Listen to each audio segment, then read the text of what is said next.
¿Qué tal, estudiantes? ¿Cómo andan? Bienvenidos a un nuevo encuentro para seguir estudiando historia. En esta oportunidad vamos a charlar del orden colonial impuesto en América en gran medida por España, aunque ustedes saben que hubo otras potencias dominadoras en estas tierras. Pero vamos a enfocarnos en el orden colonial impuesto por España. Bueno, primero que nada, para arrancar, quisiera que pongamos en claro a qué nos referimos con orden colonial. Y una definición que podemos encontrar en Internet es la siguiente. Se llama orden colonial a la organización social, económica y política que imponen los conquistadores sobre el pueblo conquistado. Dicho orden se establece y se ejerce a partir de vínculos culturales, políticos y económicos de dominación. A ver, dicho más claro, el orden colonial es la organización y la forma de funcionar que tiene ese dominio, ¿sí? Entonces, cuando hablemos, en este caso, yo elegí algunos puntos que ahora se los enumero, pero en general todas las prácticas de dominación que realizan los conquistadores y los colonizadores son el orden colonial, ¿sí? No sé si se entiende, espero que sí, pero eso es lo que empezamos a charlar a partir de esta clase. Hemos visto en clases anteriores cómo se llevó a cabo la conquista. Entendamos que hay una diferencia entre conquista, es decir, la invasión y el asentamiento que se produce en un primer momento, y después la extensión en el tiempo de ese asentamiento y de ese dominio. No es que como hacían por ejemplo otras culturas, en algunos casos, por ejemplo los vikingos, distinto es invadir un territorio, hacer un pillaje, un asedio de un lugar, robar e irse. Los vikingos hacían eso en algunos casos, y en otros conquistaban y colonizaban. En este caso los españoles hicieron algo más bien referido a colonizar, es decir, a asentarse, a formar colonias. Y ahí vamos entonces a dejar en claro un punto. Cuando se habla de colonia, se habla del territorio dominado, ¿sí? Es decir, en el caso de España y de América, las tierras americanas, una vez que son dominadas por España, se convierten en una colonia de España. Y a su vez, España se convierte en la metrópoli. Cuando se habla de un territorio que domina a otro, ¿sí? El dominante se convierte o es conocido como metrópoli. Entonces, en este caso, esto le va a servir en los siguientes años en historia. Son terminologías que se utilizan mucho. Cuando hablamos de colonia, hablamos del territorio dominado, y cuando hablamos de metrópoli o metrópolis, pueden llegar a ver por ahí, pero en realidad el término adecuado es metrópoli. La metrópoli es la zona que domina, ¿sí? En este caso, entonces, la metrópoli es España.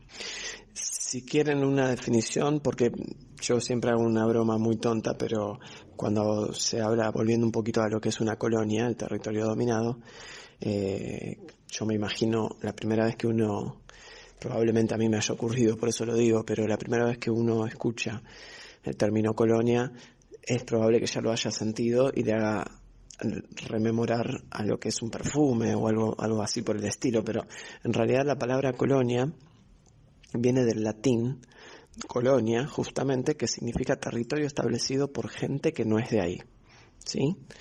La palabra latina deriva del verbo colere, que significa cultivar, habitar, asociado a su vez con una raíz indoeuropea que significaba revolver o mudar. Pero bueno, para que se entienda, porque también hay gente que tiene una confusión, que piensa que colonia viene de Colón, pero no es así. Bueno, entonces, para dejar en claro este primer punto, vamos a charlar del orden colonial, es decir, de la fase histórica que procede luego de la conquista, llega la colonización.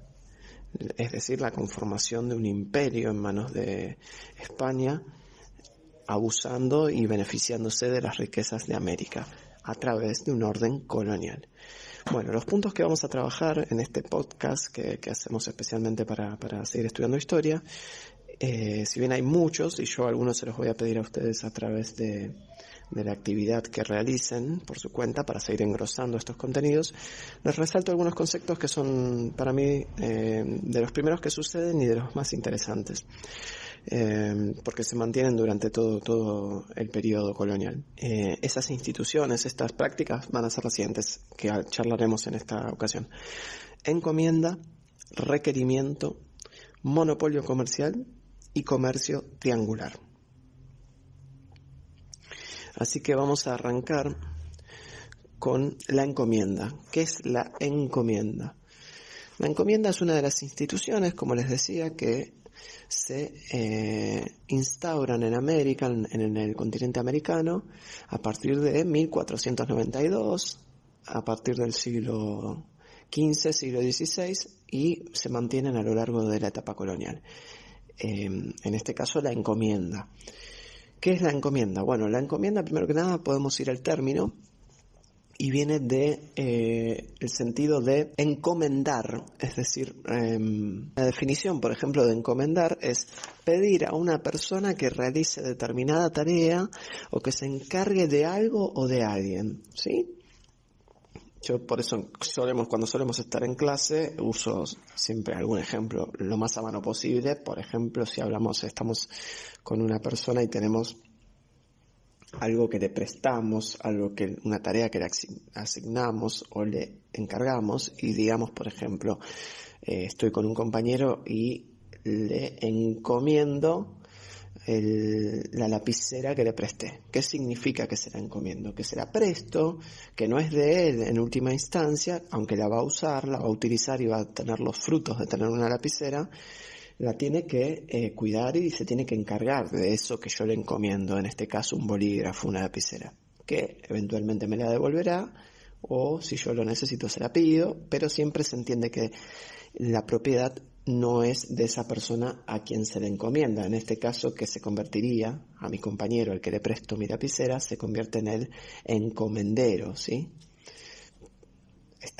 Y lo que se encomienda es, en este caso, la lapicera. Bueno, en el caso de la colonia, estamos hablando de algo mucho más delicado y mucho más grave, que es lo siguiente.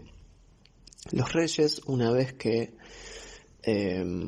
se hacen con los territorios americanos, los reyes españoles me refiero, ¿no? La corona española, entienden lo importante de empezar a controlar estas tierras. Lo embroman, vamos a decir, por utilizar una terminología apropiada o adecuada para un curso, lo embroman a Colón, a quien le habían prometido que si descubría tierras nuevas o territorios nuevos, le iban a pertenecer a él. Esto lo reclamó Colón y su familia hasta el último momento, pero al poco tiempo le dijeron, bueno, pibe, esto en realidad se nos fue de las manos, no te pertenece el continente que descubriste, nos pertenece a nosotros, a la corona española. Y así lo hicieron. Pero hay un tema. Esta gente, la corona española, si bien empieza a conseguir muchas riquezas por este descubrimiento, también es una empresa difícil. Estamos hablando de que hay que unir dos continentes muy lejanos. Sepan ustedes la distancia, por ejemplo, entre Buenos Aires y España son 10.000 kilómetros. Es mucha distancia. Por ejemplo, alguno de ustedes por ahí lo haya hecho, pero si el día de mañana lo van a hacer, sepan que para viajar hoy en día a Europa son 12 horas seguidas, 13 horas seguidas de estar arriba de un avión, un vehículo que va a 900 kilómetros por hora. Por eso la cuenta da esa cantidad de tiempo. En aquel momento, ustedes, esto cualquiera lo sabe, no había aviones y la forma más rápida de llegar, caminando no se puede porque está el océano Atlántico en medio de los dos continentes, así que se hacía en barco, lo que tardaba, en el mejor de los casos, con buenos vientos, 1 mes y medio, 2 meses. ¿A qué vamos? Que habían descubierto un continente entero, fácil de conquistar porque así lo hicieron en pocos años, pero difícil de gobernar, difícil de controlar. Por eso es que acá la corona española lo que hace es abrir distintos mecanismos para asegurarse los beneficios y los recursos y las ganancias de tener este continente entero para ellos. ¿Qué hacen entonces? Utilizan en este caso la encomienda. ¿Cuál es la lógica y qué es lo que significa la encomienda? Ya sabemos que es prestar o recomendar el cuidado de algo. Bueno, como la corona no tenía todo el dinero y todos los recursos para explotar los territorios ella misma directamente, vamos a decir que abrió como una especie de concurso o de posibilidad de participar a personas particulares, a privados, ¿sí? Que serían los encomenderos. Gente que tenía distintas ideas de hacer un negocio, una explotación de la colonia, y pedía el permiso y la corona, los reyes, le permitían, ¿sí? Lo que se encomendaba particularmente eran territorios, zonas de territorios, ¿sí? De tierras, y a su vez en esos territorios sabemos que había habitantes que eran los habitantes originarios, los aborígenes, los indígenas, los mal llamados indios.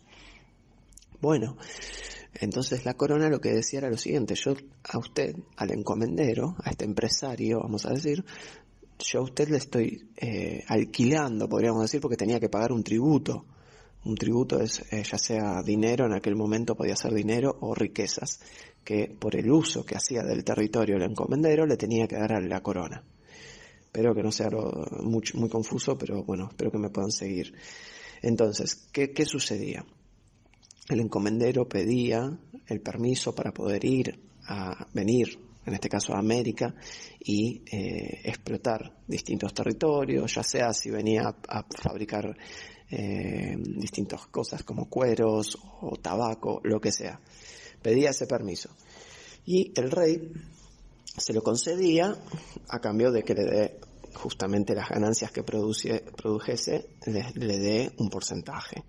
Y en el medio, y esto es lo más complicado y lo más delicado, le encomendaba directamente a este empresario, entre comillas, que cuidase de los indígenas que lo iban a ayudar en su tarea, pero que él a la vez, y esto acá lo ponemos con letras muy grandes, ya lo vamos a reiterar lo suficiente, pero entiendan que la conquista no es que los españoles, si bien en parte un poco sí, pero no del todo. A ver, los españoles en aquel momento no es que pensaban abiertamente: venimos acá, arrasamos con estas tierras y estos indios de porquería, les robamos todo, los matamos, los violamos, hacemos lo que queremos. Si bien eso era lo que sucedía, ellos tenían una visión y una visión, una óptica que en realidad también lo entendían como que ellos estaban haciendo algo bueno,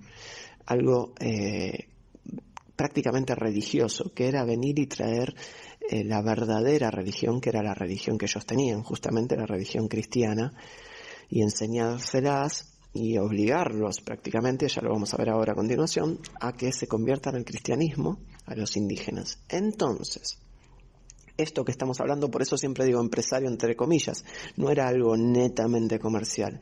Se le encomendaba entonces a este pseudo empresario que cuide de los indígenas, pero que también les dé las enseñanzas cristianas, que les enseñase la lengua española o castellana, que les enseñase junto con los curas que había, los curas también eran encomenderos en muchos casos, se les enseñase la religión, ¿sí? Ahora, para hacerlo un poco más sencillo y terminar con este primer punto, ¿qué sucedía? Los indígenas eran usados prácticamente como esclavos, eran explotados, extenuados, azotados, es decir, castigados en caso de que se equivocasen, echasen a perder alguna producción, herramientas, o simplemente se escapasen y no quisiesen hacer estas labores, eran castigados, en muchos casos hasta asesinados por haber, ya les digo, haber hecho un mal trabajo o haberse negado a hacerlo. Esto con el tiempo comenzó a ser tan grave, la gente que venía acá tenía en tan poca estima a estos aborígenes, a estos habitantes originarios, que al poco tiempo, fíjense ustedes, de estas prácticas y de la conquista, al muy poco tiempo, en menos de 20, 30 años, surgen leyes que justamente hablaban de los vejámenes y de los abusos que se producían y que piden justamente que se resguarde aún más a los indígenas. Es así que en 1512 se firman las leyes de Burgos, que son leyes para resguardar a los indígenas. Igualmente, creo que se darán cuenta o se imaginarán, el rey nunca vino a estas tierras, solo se enteraba por lo que le contaban y se quedó tranquilo con estas leyes. Los abusos continuaron y la explotación continuó. Así que la encomienda fue una mala encomienda y los encomenderos fueron unos malos encomenderos. No respetaron y no cuidaron de los indígenas. Y vamos con el siguiente punto. El siguiente punto que vamos a tratar es el requerimiento. En este caso es algo que para mí es muy simbólico, que da cuenta de cómo operaban también los españoles. El requerimiento, se los digo bien sencillo y les leo un pequeño documento de un antropólogo, Adolfo Colombres, que explica cómo funcionaba el requerimiento. Pero bueno, en pocas palabras, ¿qué era el requerimiento? Vamos de nuevo al origen de la palabra, y esta no va a hacer falta que les lea la definición. Requerimiento es requerir, ¿sí? Pedir algo. Y el requerimiento entonces era lo que hacían los españoles cuando llegaban a cualquier territorio nuevo, ¿sí? A cualquier territorio que llegaban, cuando llegaron a México, a Perú, a Argentina, allí donde había indígenas y era la primera vez que pisaban el suelo de ese territorio y se encontraban cara a cara con esos indígenas, ellos leían un documento. La lectura de este documento se conoce como requerimiento. ¿Por qué? Porque en ese documento lo que se lee es que le están requiriendo a los indígenas que respondan al rey, a la religión cristiana y al papa. De nuevo, esto era lo que les decía hace un momento, acá se nota uno de los grandes objetivos que tiene la conquista, que no es solo económico, aunque es uno de los más importantes el económico. En la visión de los españoles y en las prácticas, uno de los grandes objetivos que tenía la conquista era y la colonia era el efecto, la acción de evangelizar a los naturales, a los originarios. Y veamos cómo según Adolfo Colombres, se llevaba a cabo ese requerimiento. Y dice así Colombres, el antropólogo: al producirse el primer encuentro formal, los españoles leían a los indios un requerimiento, a menudo sin un lenguaraz de por medio, o en ausencia si habían huido por el pánico. Entonces leían a los indios un requerimiento por el cual se les comunicaba que esas tierras pertenecían al Dios del cristianismo y que al Papa, su representante en este mundo, que el Papa se las había cedido al rey. Y como el portador del pliego representaba al rey, éste debía ser obedecido. El rechazo de este esquema daba pie a la guerra justa, pero el exterminio y la esclavitud solían venir por una pregunta o un comentario muy atinado, como decir, por ejemplo, que ellos tenían sus dioses y autoridades propias, o que el Papa ese debía ser un sujeto de malas costumbres, puesto que andaba repartiendo lo que no era suyo. De todas maneras, bien sabemos que ni los más fieles conversos, se libraban de la esclavitud de la encomienda y la mita, así como del despojo.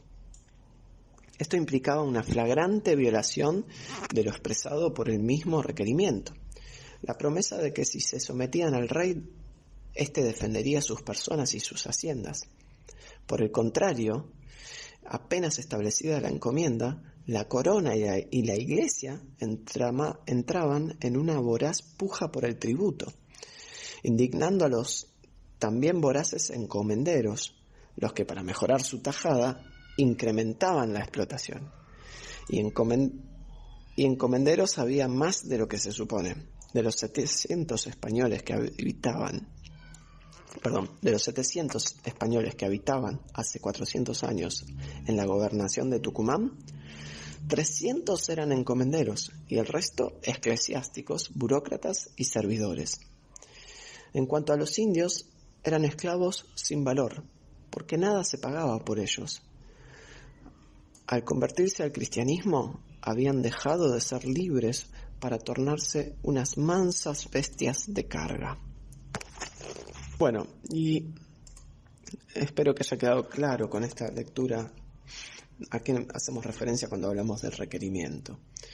Una sencilla práctica y nefasta práctica llevada a cabo, si me preguntan a mí, una nefasta práctica llevada a cabo por los conquistadores y los colonizadores españoles. Leer esto a gente que por ahí ni siquiera lo estaba entendiendo porque no hablaban la lengua, solamente lo hacían como algo simbólico para quedarse tranquilos ellos de que le habían avisado, ¿no? El famoso aquel que avisa no traiciona. Un punto más que que podemos conversar para entender cómo funciona este orden colonial. Vamos a hablar ahora del monopolio comercial. El monopolio comercial, acá justamente de nuevo vamos a analizar el término. Monopolio significa mono es uno, polio es comercio, es decir, el comercio de uno. Bueno, entonces es un poco reiterativo, pero justamente monopolio es una forma de funcionar de una economía donde hay un solo oferente de un servicio o de un producto, ¿sí? Imagínense que, supónganse, por poner un ejemplo, ¿no? Por ahí más pavo o menos pavo, pero para entender el concepto de monopolio. Si hablamos de un mercado, de un mercado completo, vamos a decir, en todo nuestro país, en Argentina, si solo pudiésemos y solo se pudiesen comprar y solo pudiésemos acceder a calzado de una sola empresa, de una sola marca, vamos a decir, eso sería un monopolio comercial, un monopolio en el sector de calzados, ¿sí? No sé si se entiende, pero si solo pudiésemos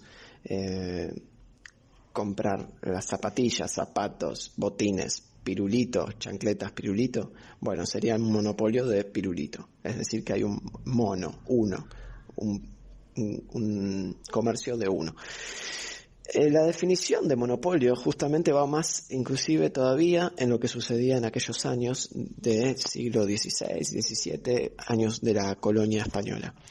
La definición del diccionario de monopolio es el derecho legal concedido por el Estado a un individuo, grupo o empresa para explotar con carácter exclusivo alguna industria o comercio. Clarísimamente esto es el monopolio.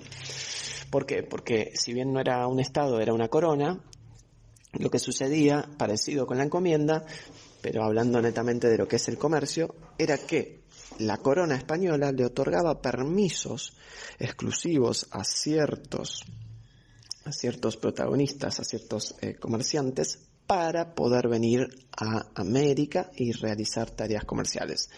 Lógicamente, lo que tenían que hacer era cederle a España parte de esas ganancias por las cuales justamente accedía al permiso para poder comerciar y trabajar en América, ¿sí?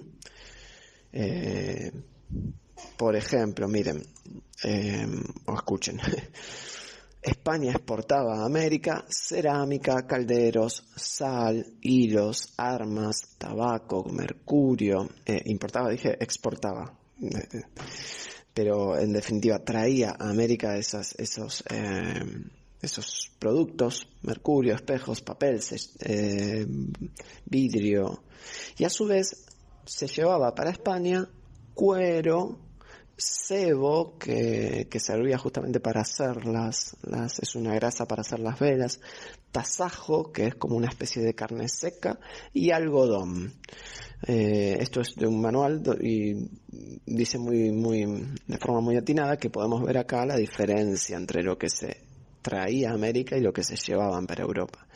Traían cosas bastante más caras, ¿sí? Es mucho más caro un arma que carne seca. En comparación, el producto es mucho más caro un producto manufacturado como una arma o espejos, etcétera. Pero en definitiva, en esta lógica de monopolio comercial, aquel que se encargaba de traer esos productos sí o sí tenía que tener un permiso.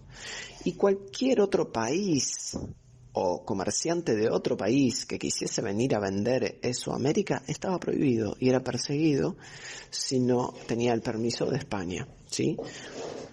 Por eso, y acá vamos ya, nos queda una sola cosita pero muy sencilla, vamos terminando con este podcast sobre el orden colonial. Aquí empezamos a ver parte de lo que fue una dificultad constante del dominio que ejercieron los españoles en América, que es la distancia. Reitero, esas mercancías que se traían a América siempre iban a estar encarecidas por varios motivos. Primero, por el viaje tan lejano. Segundo, imagínense ustedes el comerciante, vamos a tomar a ver el que vendiese las armas, por ejemplo. Ese hombre, para pagar ese impuesto, no es que iba a buscar ganar menos él, sino que lo que iba a hacer era aumentar el precio, el valor de esa mercancía, de las armas que vendiese. Vamos a decir, por ejemplo, no sé, si vendía espadas, las iba a cobrar más caras para poder pagar ese impuesto. Por otro lado, parte del precio de esas espadas iba a estar en relación a el viaje que tenía que realizar de, como dijimos, mínimo 2 meses para poder traer justamente esa mercancía para vender.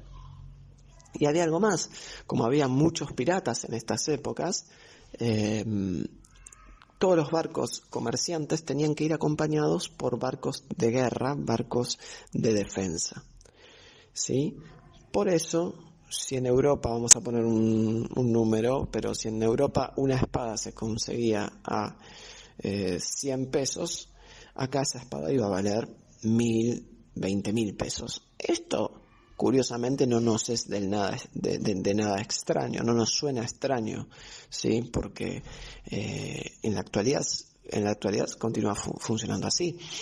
Nosotros, muchos de los productos que nos gusta consumir o comprar, ya sean hoy en día más bien tecnológicos, ustedes sabrán que son más caros en nuestro país porque tienen que pagar impuestos, porque tienen que pagar el costo de llegar hasta nuestro país, y por eso son más caros. Que a veces, no sé si habrán escuchado algún conocido que pudo viajar y comprar algún producto a menor valor del que se puede comprar acá en Argentina. Bueno, ese mismo caso sucedía en la época colonial. Y hablamos entonces de monopolio comercial en esta lógica de que solo se podía comerciar si se tenía el permiso de España. Esto empieza a traer ciertas dificultades para aquellos que residían y necesitaban acceder a esos productos en América, ¿sí? Aquellos colonos, no les voy a decir indígenas porque eran muy pobres, pero aquellos colonos, curas, encomenderos, que por ejemplo, velas necesitaban consumir constantemente para poder ver, tenían que acceder a estos productos y eran muy caros, y verdaderamente sabían que estaban pagando muy caro por algo en diferencia a lo que se conseguiría en Europa misma. Y acá es que surge un punto polémico, que es el contrabando, ¿sí? Porque justamente aparecen opciones para aquellos que, si podían eludir los controles que se establecían, y querían vender, por ejemplo, esto lo han hecho mucho norteamericanos, ¿sí? Estadounidenses, holandeses, Inglaterra misma, venían con sus barcos, ¿sí? Y vendían de forma ilegal estos distintos productos. Por eso surge el contrabando, porque imagínense, si tomamos el ejemplo de la espada, si en Europa se conseguía, dijimos, a 100 pesos y acá a través del comercio, del monopolio comercial se conseguía a 1000, quizás el inglés que venía con una espada de contrabando la iba a vender a, vamos a decir, 500 pesos. Ese hombre la estaba vendiendo a la mitad de la que la vendían los comerciantes españoles, y a su vez él le estaba haciendo mucha más ganancia de lo que le haría si la vendiese en España, en Europa. ¿Sí? Ya le estaba sacando 300 pesos por encima de lo que ya se le sacaría en España, en Europa. Así que claramente, si yo les diese a ustedes la opción de poder comprar algo más barato, elegirían, siempre que esté la opción, algo más barato. Bueno, eso sucedió acá. La gente empezó a darle mucha llegada al contrabando, a los productos contrabandeados en el mercado negro. Y es el caso de la ciudad más importante que tenemos en nuestro país, en Argentina, Buenos Aires, hoy en día, que comenzó siendo una ciudad chiquita. Las más importantes estaban en el norte, pero con el tiempo Buenos Aires se volvió la ciudad más importante de nuestro país, justamente por contrabandear mercancías a través del puerto, ¿sí? Sin ir más lejos, ustedes saben que Argentina, esto lo saben, fue la capital de uno de los virreinatos, de un propio virreinato, fue justamente intentando, en parte, limitar el contrabando que se ejercía a través de Buenos Aires, del puerto. Ese es uno de los beneficios que tiene Buenos Aires, tiene un puerto natural, es algo muy preciado, donde los barcos pueden llegar. No sé si vieron alguna película de la de los piratas, por ejemplo, pero bueno, vieron alguna vez que el barco grande se queda estacionado, vamos a decir, y envía barcos chiquitos con la mercancía. Bueno, en el puerto de Buenos Aires es muy fácil hacer eso, en las costas de Buenos Aires. Por eso era utilizado como puerto de contrabando, posteriormente puerto oficial, aún hasta el día de hoy. Y ese es el caso del monopolio comercial, ¿sí? Algo que va a darnos una pincelada, una mirada de lo que fue la historia de la colonia española en América, siempre con dificultades para hacer la explotación de recursos del continente. No lo dije, pero que quede bien claro que lo que más les importaba a los españoles, ahí es donde ponían el foco, era en llevarse la mayor cantidad de metales preciosos a España. Esto ya no le otorgaban el permiso prácticamente a nadie. Los metales preciosos, oro, plata, se los quedaban ellos y los explotaban directamente ellos, los reyes españoles, y se lo llevaban para España. Finalmente, y ya terminando este audio, este podcast, dándole paso a ustedes para trabajar, les hablo de algo que se llamó, y que es muy paradigmático, característico de esta época colonial, que se llamó comercio triangular. Es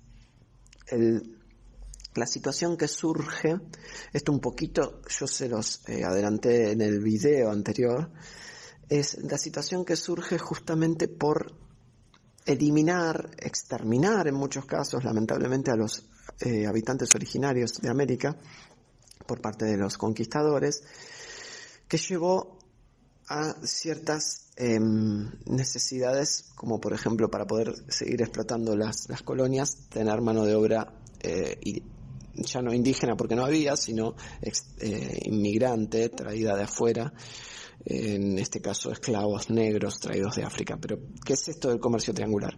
Es algo que se va a mantener desde el siglo XVI en adelante, desde la conquista y la colonización en adelante hasta el final del dominio español en América, que es lo siguiente, triangular justamente porque se forma un triángulo entre 3 continentes y el océano Atlántico, entre Europa, África y América. ¿Qué es lo que sucede? Se forma un triángulo, en cierto modo, metafóricamente, de la siguiente forma. Como no había habitantes originarios en América, porque habían sido, no es que había, pero en muchos casos fueron prácticamente exterminados, como en el Caribe, o había pocos, o respetando las leyes, como la ley de Burgos, las leyes de Burgos, que buscaban cuidar un poco a los indígenas. En definitiva, lo que se hacía, se buscaba a gente que era menos respetada todavía, que eran los esclavos africanos. Pero entonces, ¿qué sucedía? En Europa, desde Europa se iba a África y se robaban personas, los esclavos. Y esos esclavos eran llevados al continente americano. En el continente americano, los esclavos africanos explotaban en las minas y en las haciendas, en las riquezas del continente americano, y esas riquezas finalmente eran llevadas de nuevo hacia Europa, ¿sí? Entonces ahí tenemos un comercio, una situación comercial también completamente ilegal, ¿no? Si lo vemos desde la situación de derechos de la actualidad, pero bueno, en definitiva era lo que ocurría. Pero una función, un recorrido triangular, 3 continentes y 3 direcciones de personas, mercancías y distintos transportes, fundamentalmente marítimos, Europa, África y América. Y así se mantenía, ¿sí? Constantemente también se iban a buscar más esclavos, porque los que se traían eran explotados hasta la muerte prácticamente. Y hasta acá esta transmisión, ¿sí? Nos vemos por Classroom. Un saludo.